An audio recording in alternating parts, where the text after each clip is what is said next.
So we are back with my beautiful wife, Avery, that you guys have not met yet, and my amazing boy, Floki.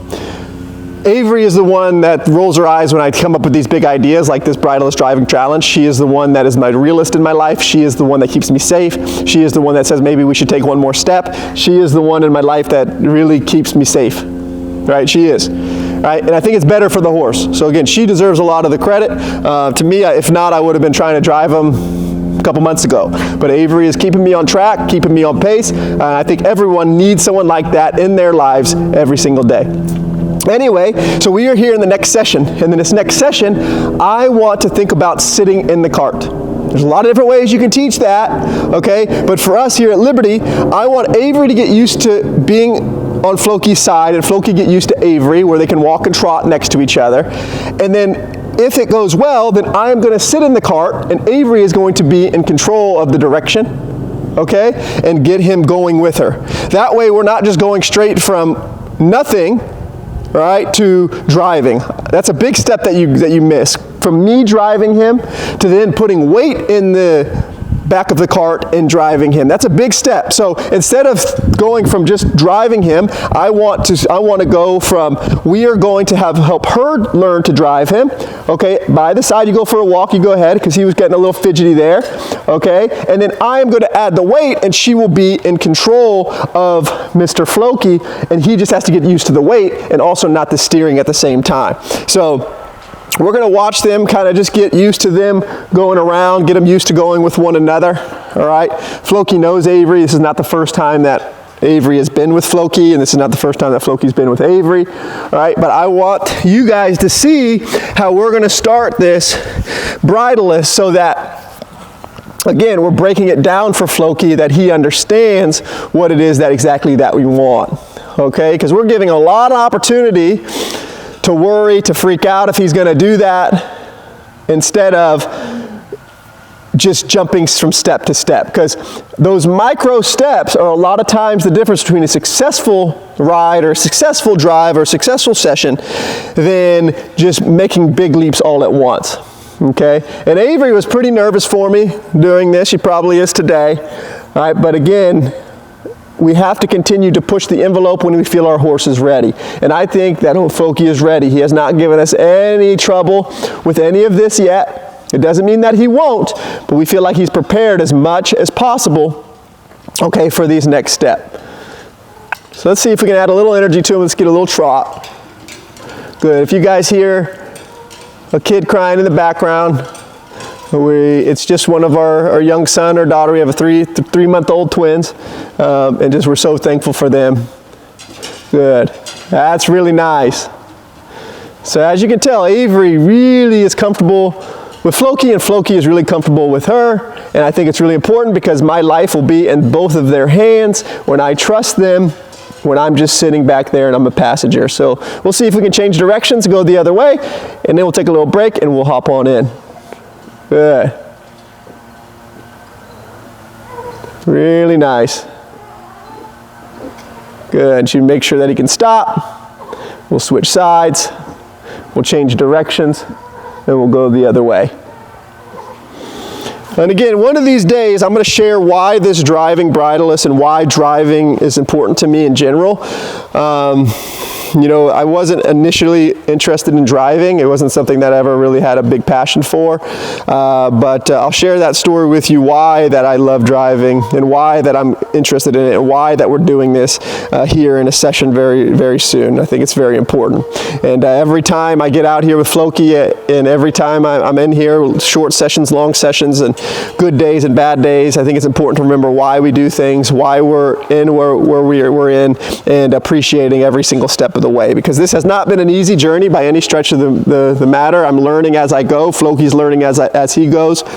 We haven't had a lot of amazing professional help with this or any professional help through this, but we're just kind of taking it a day at a time. We're learning together, and we're having a lot of fun along the way. And hopefully if you're watching this, you're having fun too. And I think that's the most important thing, is that you have fun, we have fun, and everybody stays safe and enjoys it. So we're going to take a quick little break, and then we're going to come back, and we're going to see me hopping in that cart with my amazing wife, who gives me that look to say, I don't know if we're ready, and have a good time.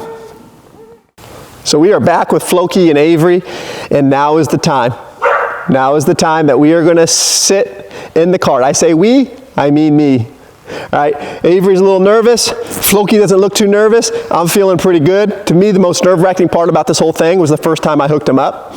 And as you could tell, Avery just got him used to her walking around, trotting around. So I'm going to be in control of this this bridle, okay, in case I need it, and she's going to be in charge of everything else. I'm just going to sit back there. So what I'm going to do is I'm going to come rub him, all right, let him know she's going to be there. All right, I'm going to put a little weight in here. I'm not going to make it, all right, and be quiet. I'm just going to think about just putting a little weight in there and seeing if I can sit. All right, because right now I'm at the liberty of my wife, I'm at the liberty of Floki, and I'm at the liberty of God. So I just want to make sure that we stay safe, that he understands that it's okay, and we're just going to ask him to just go a little bit forward. Good boy. That's it. Because again, safety is number one. Good. Floki doesn't seem too concerned with the weight. He's thinking like, what is it exactly? You can tell he's not as forward as he was before. Good. That's it. And I just want, again, I want to stay safe. I want to be happy. I want to make sure that this goes as well as possible. And this feels pretty amazing. I'm not going to lie to you guys. I don't feel like Floki seems tight. He doesn't seem nervous right now. He seems like he's, a little hesitant going forward, but not that bad. Good. And so Avery's probably the most nervous one out of all of us because she is a loving and amazing wife. I think Floki is more worried about getting some cookies than anything else. He's a cookie monster, and unfortunately I started that, and I'm trying to break him a little bit of it. Again, I'm not against cookies. I don't use cookies all the time, but it's hard to say no to my boy Floki because he is so special. Good. In a lot of different ways. Wow, this is feeling really good. It's a dream come true. These of you guys sitting at home, I hope you're praying for me. I hope you're laughing with me. Hopefully you're smiling with me. All right, and at the end of the day, that's what it's about, because I just want to have fun. I want my horses to have fun. I don't want to do the same things every day. It's not something like I'm going to go and just drive them every day. Definitely not for long distance, but I just want to know that he is capable of doing it, and we can have a little bit of fun. So we just walked. Now I want to see if maybe we can do a little trot here, and then we'll see if we can switch sides. Good. So he's just losing a little forward. Good. That's it. This is amazing. Holy smokes. We are doing this. And again, people say I don't have a bridle, but I got a bridle right here. It's that neck rope, right? And yes, I'm not steering. She's steering. She's in control of it. I am not. All right? But off we are with Mr. Floki, months in the making and trying. So we're going to stop here. I'm going to see if I can stop him with this, and I'm going to see if I can back him up a couple steps. Good boy. Then we're going to rub on him. Okay, then we'll walk and see if we can change directions as we go. Good. So Avery, again, is in charge of that go. She's in charge of the directions. I'm just sitting up back here as a passenger, and I'm sitting back here with this neck rope in case he doesn't listen to my beautiful wife, Avery. But again, Floki is an amazingly minded mini. All right, you can tell he's not too worried about me being back here. And easily I could have just went straight from doing nothing to driving. Okay, and one of the ideas my beautiful wife had was to put a feed bag in the seat to have the weight. Okay, him feeling some kind of weight back here before I sat back here. Did I do that? No. But most of the time I listened to my wife. This time I just decided that he didn't need to have that feed sack, but it would be a good step if you're worried about it to have something with weight sitting in this while you drive. But I'm really speechless. It's pretty phenomenal that we're actually doing this. Floki's just one of a kind. My wife is one of a kind, and it's just really speechless in a lot of ways. So I'm just so thankful and so blessed that I'm being able to do something that I've dreamed of for the last couple years. And we found a lot of passion, a lot of energy, a lot of excitement in this. And the sky's the limit. And this is just the beginning. And I'm so thankful. And I'm so thankful for my wife. I'm so thankful for this amazing mini, who I should not call a mini because he's offensive to him. And he's just an amazing horse. So thanks for tuning in today. So blessed.